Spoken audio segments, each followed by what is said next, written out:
आज की वीडियो में मैं आपको बताऊंगा कि जैसे कोई भी आपके पास स्टार कनेक्शन है, ठीक है, उसमें से मैं अगर कोई भी एक ब्रांच का कोई भी रेजिस्टेंस है उसको ओपन कर दूं तो पावर पे क्या चेंज होगा।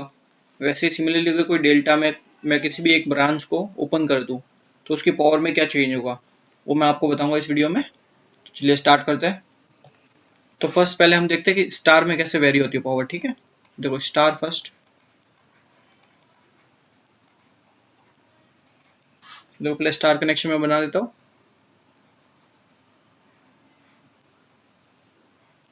तो ये आपका एक स्टार कनेक्शन है, ठीक है, कुछ इस टाइप का ही होगा। इसमें देखो ये आपका होता है लाइन करंट IL, ठीक है। अब जो ये आपका जो रेजिस्टेंस है, ठीक है, पूरा बैलेंस है, सो तीनों सेम है। जो इसके थ्रू जो फ्लो होता है वो होता है आपका फेज करंट, ठीक है। और ये आपका होता है लाइन वोल्टेज, ये इतना लाइन वोल्टेज होता है आपके, ठीक है। और जो इस रेजिस्टेंस के अक्रॉस जो वोल्टेज होता है ना, उसको हम बोलते हैं phase voltage, V phase. Clear है इतना। सो देखो स्टार कनेक्शन में क्या होता है, आप याद पे देख के बता सकते हो कि लाइन करंट और फेज करंट सेम होता है, ठीक है। सो देखो स्टार कनेक्शन में आपका लाइन करंट और फेज करंट सेम होता है, और जो आपका लाइन वोल्टेज होता है वो होता है √3 टाइम्स ऑफ फेज करंट, ठीक है। ये हम डेराइव करते हैं। सो देखो इसमें अब पावर का बात चलती है, ठीक है, एकदम बेसिक से बताऊंगा मैं आपको, ठीक है। सो देखो पावर क्या होती है, VI cos फाई, ठीक है। ये आप किसके लिए लिखते हो, सिंगल फेज के लिए। अब देखो अगर 3 फेज आ गए तो ये पावर 3 गुना हो जाएगी, तो हो गया 3 VI cos फाई। तो ये हो गया आपका 3 फेज के लिए, यहाँ तक ठीक है। तो देखो इसमें जो ये V और I है, ये जो आपकी वैल्यू होती है ना, ये आपकी होती है फेज वैल्यू, यानी ये है आपका फेज वोल्टेज और फेज करंट, ठीक है। और ये जो एंगल है ना फाई, ये भी आपका फेज एंगल है, ठीक है ना, यानी V फेज और I फेज के बीच का एंगल है। यहाँ तक क्लियर है। सो देखो अगर वापस मैं इसको फॉर्मूले लिख दूँ तो देखो ये क्या है, 3 V phase I phase cos phi phase, ठीक है। तो यहाँ तक ये फॉर्मूला क्लियर है। अब देखो मैं इस सर्किट में स्टार कनेक्शन में सब रेजिस्टेंस यूज कर रहा हूँ, कोई रिएक्टिव एलिमेंट तो है ही नहीं, यानी आपका पावर फैक्टर जो होता है cos फाई, उसकी वैल्यू तो 1 हो गई, ठीक है। तो अब देखो पावर का फॉर्मूला क्या बन गया इस वजह से, ये हो जाएगा आपका 3 V phase into I phase. यहाँ तक क्लियर है। अब देखो स्टार कनेक्शन में आपके V फेज की वैल्यू क्या होती है, देखो इस फॉर्मूले से आप निकालो, V फेज की वैल्यू हो जाएगी VL/√3। तो ये आपका हो गया VL/√3, ठीक है। और I फेज और IL सेम होता है, लाइन करंट और फेज करंट। तो ये हो गया आपका IL। यहाँ तक क्लियर है। तो देखो यहाँ से आपका पावर का फॉर्मूला क्या मिल गया स्टार कनेक्शन में, 3, ये हो जाएगा रूट वाला, ठीक है, √3 VL इंटू IL। क्लियर है। तो ये फॉर्मूला आप अभी याद रखेंगे, बिकॉज आगे आपके काम आएगा, ठीक है। तो देखो मैं इसको P1 नाम दे देता हूँ, बिकॉज इस केस में देखो आपके कोई भी ब्रांच ओपन नहीं की मैंने अभी तक, ठीक है। जब आपने कोई भी ब्रांच ओपन नहीं की तब आपकी पावर है √3 VL इंटू IL, ठीक है। अब देखो एक ब्रांच को हम ओपन कर देते हैं। तो देखो मैं एक ब्रांच को ओपन कर देता हूँ।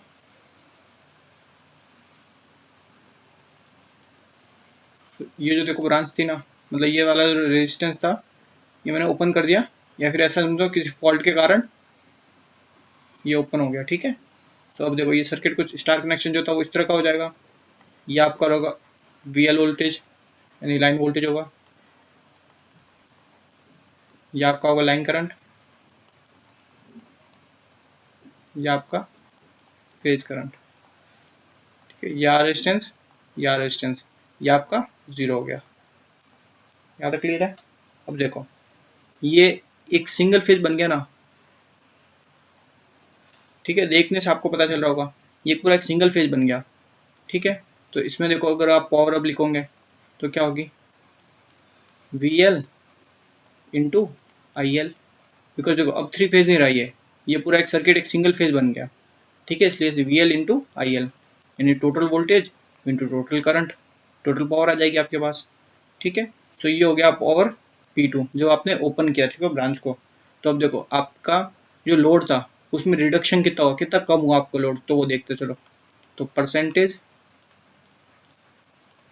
रिडक्शन इन लोड, ठीक है, वो देखो क्या हो जाएगा, देखो पहले था P1 ठीक है, बाद में हुआ P2 ठीक है, डिवाइडेड बाय आपको किसके रेस्पेक्ट में देखना है, फर्स्ट वाले के, यानी पहले क्या था उसके रेस्पेक्ट में देखना है। सो P1 उसको मल्टीप्लाई कर देंगे हम 100 से। तो ये देखो कितना आएगा, P1 आपका क्या था √3 VL IL माइनस P2 की वैल्यू क्या है VL into IL divided by P1 की वैल्यू क्या है √3 VL IL और ये आपका 100 से मल्टीप्लाई। सो देखो VL IL कॉमन आ जाएगा और नीचे कैंसिल हो जाएगा ठीक है, तो ये आपका बन जाएगा √3 -1 डिवाइडेड बाय √3 इंटू 100। सो देखो ये वैल्यू आपकी कितनी आएगी, √3 की वैल्यू होती है 1.73,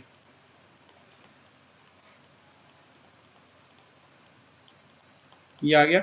सो इसको आप सॉल्व करेंगे तो ये आपका आएगा around 42.19%।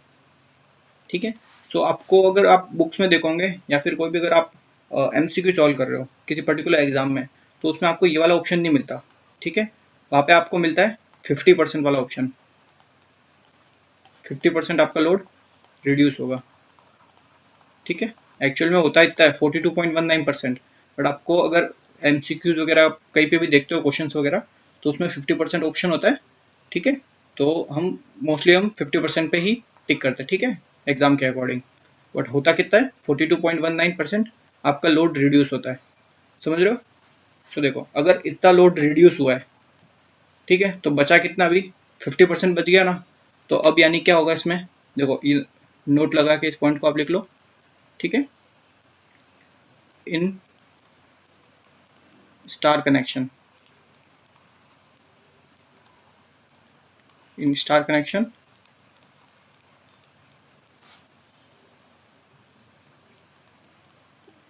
each phase operate at 50%, यानी देखो 50% तो आपका क्या होगा, लोड रिड्यूस होगा, तो बचा कितना आपका 50%। यानी अब जो स्टार कनेक्शन के टाइम में अगर कोई ओपन कर दो कोई ब्रांच ठीक है, तो उस टाइम आपके जो डिस्टेंस हो गए ना, यानी ये वाला डिस्टेंस, ये वाला डिस्टेंस, ये आपके 50% पे ऑपरेट करेंगे ठीक है, ये इस पॉइंट का मतलब है बेसिकली। अब देखो अब ओवरलोड कितना होगा, अब देखो ओवरलोड का मतलब समझो एक एग्जांपल से, देखो मान लीजिए 3 लोग हैं ठीक है, 3 लड़के हैं ठीक है, कोई 3 लड़के हैं, उनको मैंने एक पत्थर दिया है उठाने के लिए ठीक है, वो है आपके 12 kg का। सो देखो अगर तीन है लोग ABC ठीक है, सो दोनों में बराबर, यानी देखो ये आपका 4, ये आपका 4, ये आपका 4, यानी देखो एक बड़ा सा पत्थर है 12 किलो का है ठीक है, 3 लोग साथ में उठा के लेके जा रहे हैं ठीक है, तो तीनों में अगर इक्वली हम डिवाइड करें उस लोड को, उस केजी जो 12 kg को, तो 4 kg एक A उठा रहा है, 4 kg B उठा रहा है और 4 kg C उठा रहा है, तो आपने क्या किया, C एकदम से घर पे चला गया छोड़ के, तो अब देखो 4 ये उठा रहा था, 4 ये उठा रहा, अब 4 तो बचा हुआ है ना पहले से ही, तो अब इसको 2 और उठाना पड़ेगा और इसको भी 2 और उठाना पड़ेगा ठीक है, बिकॉज अब ये दोनों मिलके 12 kg उठा रहे हैं, तो इनके ऊपर ये 2 जो था 2 kg का लोड बढ़ गया ना इनके ऊपर 2 kg का, तो ये इनकी जो कैपेसिटी थी 4 kg की उससे ज़्यादा उठा रही है, तो ये ओवरलोड हो गए ठीक है। तो वैसे तो ये जो रेजिस्टेंस है ना, ये ओवरलोड हो जाएंगे इस केस में जब आप ओपन करोगे किसी ब्रांच को, तो जो ओवरलोडेड जो परसेंटेज होता है, तो वो देखो कितना होता है इसमें, ओवरलोडेड, तो देखो ये आपका होता है P1 minus P2 divide by P2, because आपने ओपन किया है उसके रेस्पेक्ट में चेक कर रहे हो ठीक है, तो देखो ये हो जाएगा आपका √3 -1 डिवाइड बाय 1 ठीक है, मल्टीप्लाई 100, परसेंटेज में निकल जाएगा, तो ये आपका आएगा 73.2% ओवरलोडेड ठीक है। तो बेसिकली दो चीज़ें पूछी जाती है इस क्वेश्चन से स्टार वाले से, कि आपका कितना लोड रिड्यूस हुआ ठीक है, 50% रिड्यूस हुआ, कितने पे ऑपरेट कर रहा है 50% पे ऑपरेट कर रहा है, और कितना ओवरलोडेड हुआ वो आपका 73.2%। तो देखो ये 3 क्वेश्चन बनते हैं स्टार से ठीक है, अब डेल्टा में देखते हैं, देखो डेल्टा,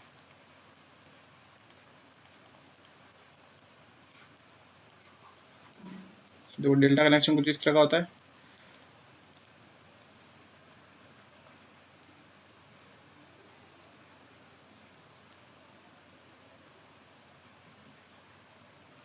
ये आपका हो गया डेल्टा कनेक्शन, ठीक है।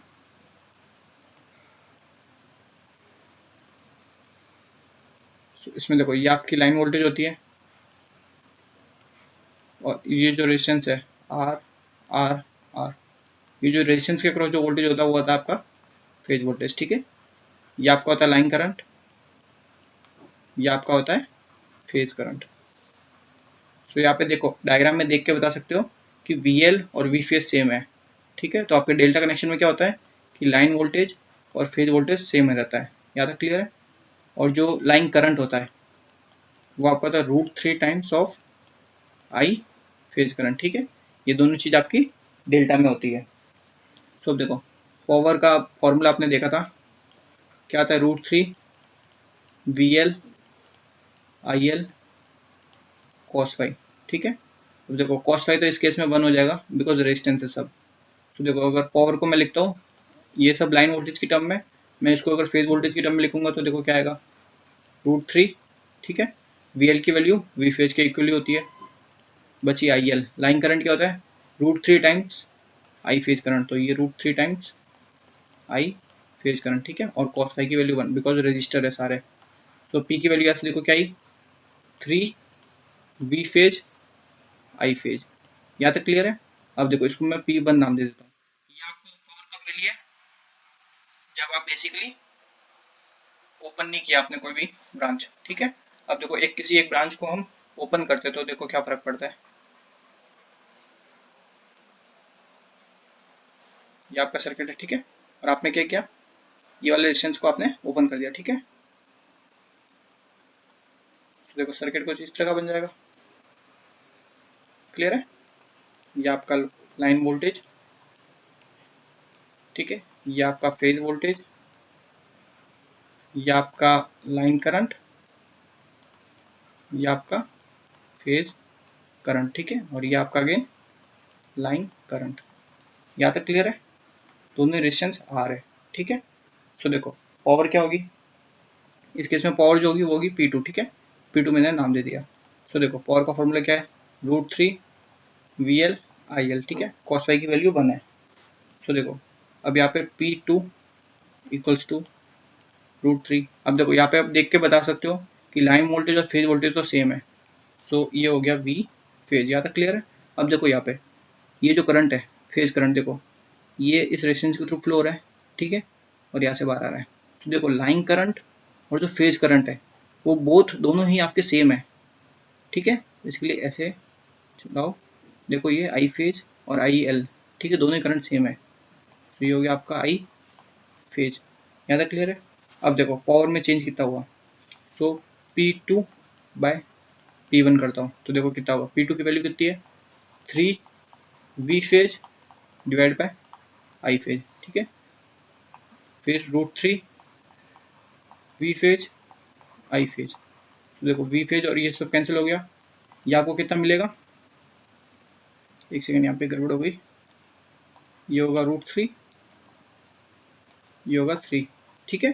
सो ये कितना मिल जाएगा आपको 1/√3। सो देखो यहाँ से आपको क्या पता चला कि P2 की वैल्यू कितनी हो जाएगी 1/√3 into P1।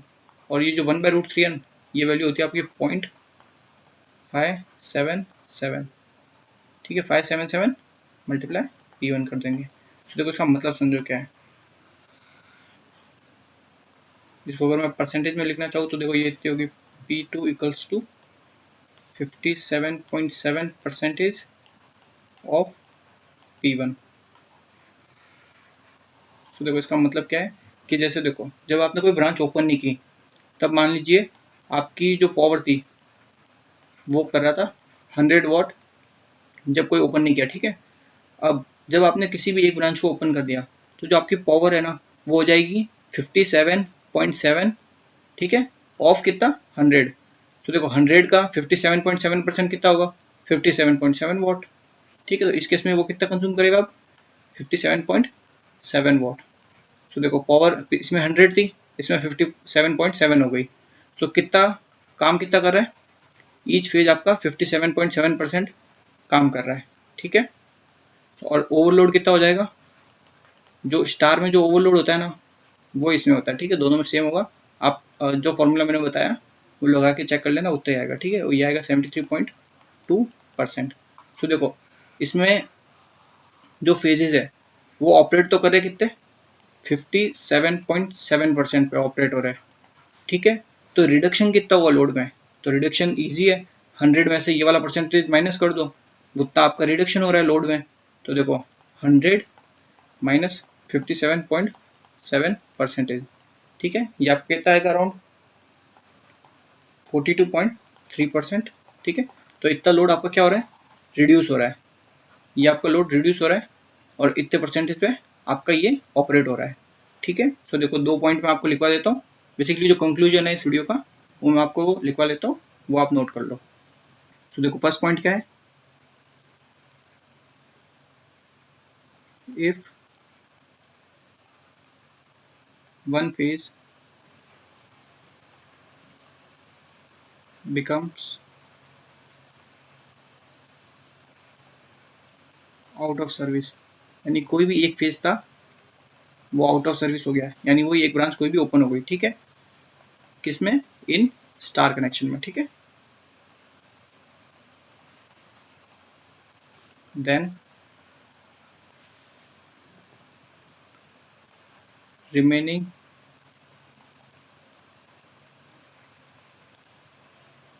phase works with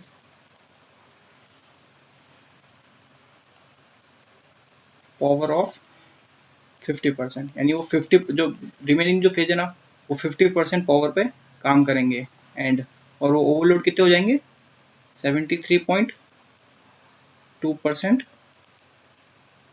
overloaded. ठीक है, सिमिलरली देखो अगर डेल्टा में देखते हैं, so if one phase becomes out of service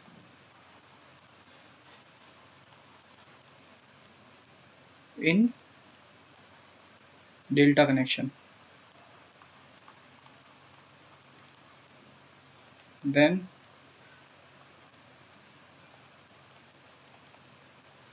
remaining phase works with power of 57.7%।